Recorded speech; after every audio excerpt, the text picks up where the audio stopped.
for you. And for science, I have a strange sensation that I would like that. How odd. Very well, partner. The think tank is at your service as long as you do not destroy us.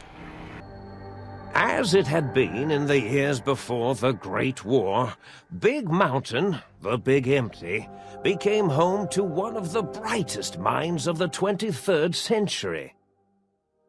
The courier watched over the Big Empty for years to come, caring for it and keeping its discoveries safe until they were needed to help others. Which had always been Big Mountain's purpose. Past the laboratories and science, it had always been intended as a place to build the future of all mankind. The Sync Central Intelligence Unit was impressed by the amount of exploration the courier had undertaken. Facilities believed lost, destroyed, or ones that had simply gotten up and walked to new locations had been rediscovered by its intrepid new master.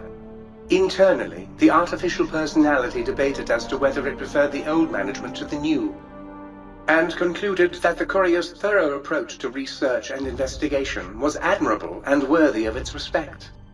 Dr. Mobius continued his research undisturbed in the Forbidden Zone.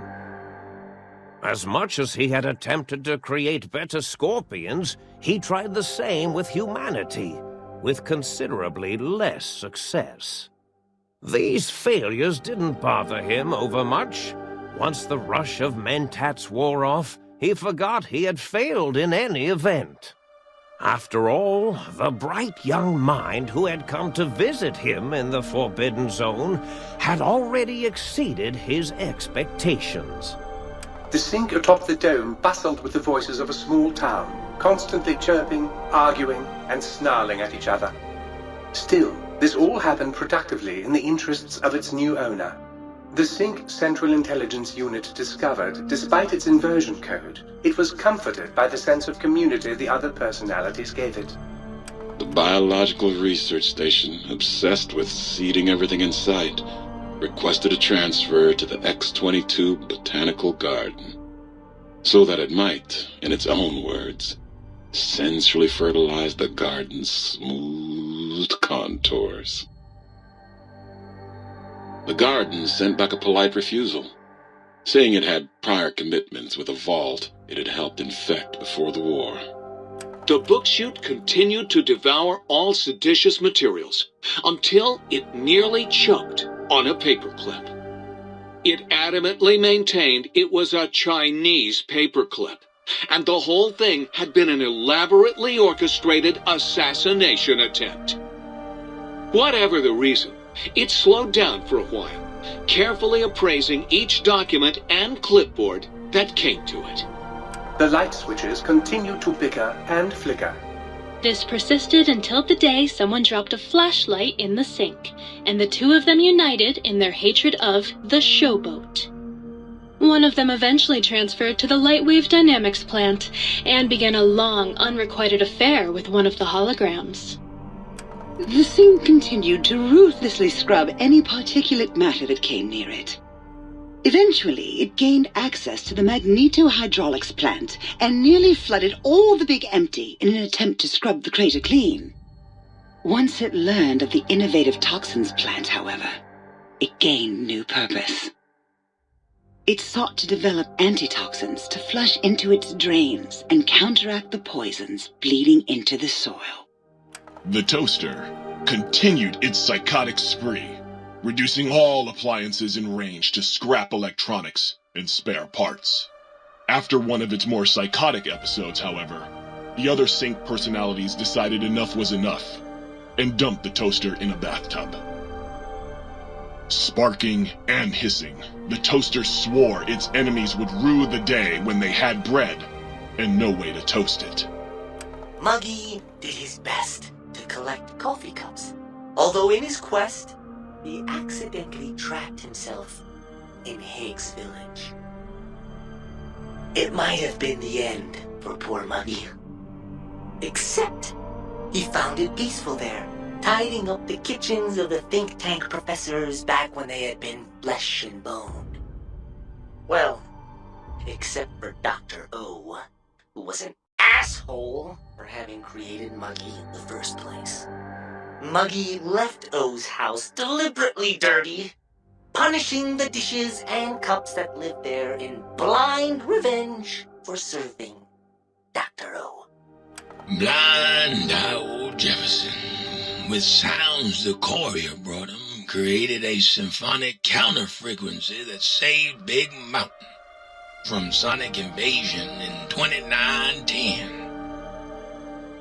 If you didn't hear about it, good. It was rumored by the other personalities that he had a brief fling with the light switches. Although he forgot their names much too often and was soon left in the dark as punishment. Autodoc, always gentle and methodical, kept sewing up the courier in all the right places when the skin split open from repeated wear and tear. The Autodoc was just glad to have purpose again. It heard its simpler brothers and sisters who got shipped to the Sierra Madre were bored out of their skulls in that toxic dead city. In time, the Autodoc found a way to deactivate the Y-17 trauma harnesses, releasing the corpses they had held prisoner for almost 200 years. As the courier ran through the X8 facility multiple times, the computers analyzed the test subject's movements. Rather than performing a superficial observation, they realized the subject barely knew what communism was, or even what a high school was. This confused them for a time, until the facility finally realized that its research had succeeded. So it let its cyber dogs out into the wastes to help protect small communities from physical aggression rather than communist propaganda. The infiltration program in X-13 felt spent, having repeatedly upgraded the stealth suit until it could upgrade it no more. It felt warm, fulfilled, and a bit sluggish. It realized not long after the stealth suit had left it without so much as a note on the nightstand. So the infiltration program sent out robo-brains into the wastes, looking for its wayward technology. It eventually found Repcon HQ and set up a new research center, testing and murdering fiends who kept breaking into the facility.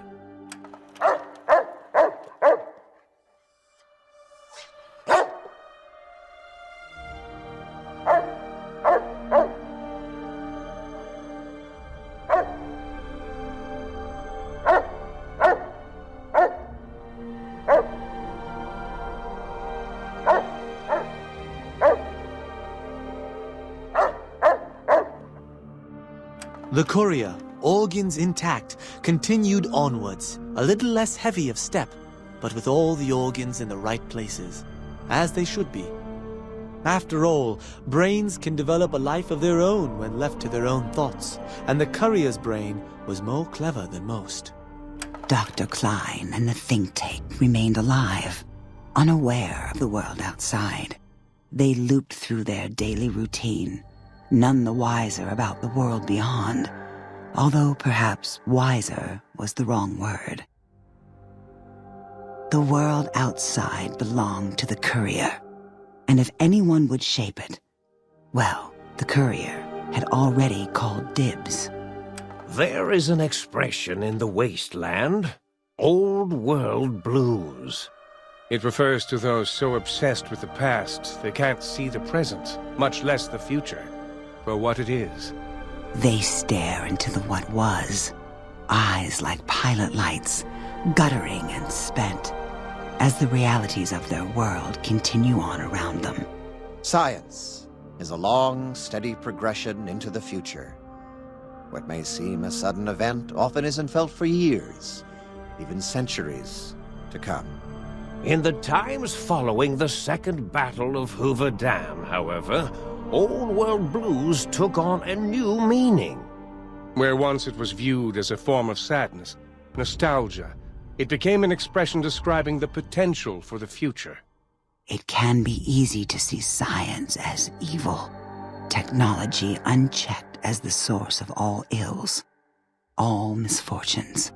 With the courier at the helm, science became a beacon for the future. There was old world blues, and new world hope. And hope ruled the day at Big Mountain. We could say more, but the stories in the Big Empty speak for themselves. Now armed with the transportal Ponder, the courier could return to the dome at any time and crack open the secrets of the Big Empty one by one. The Sink sat vigilant, waiting for its master to return, shoes covered in Mojave dust. Only one road yet remained, and it was one the courier had to walk alone.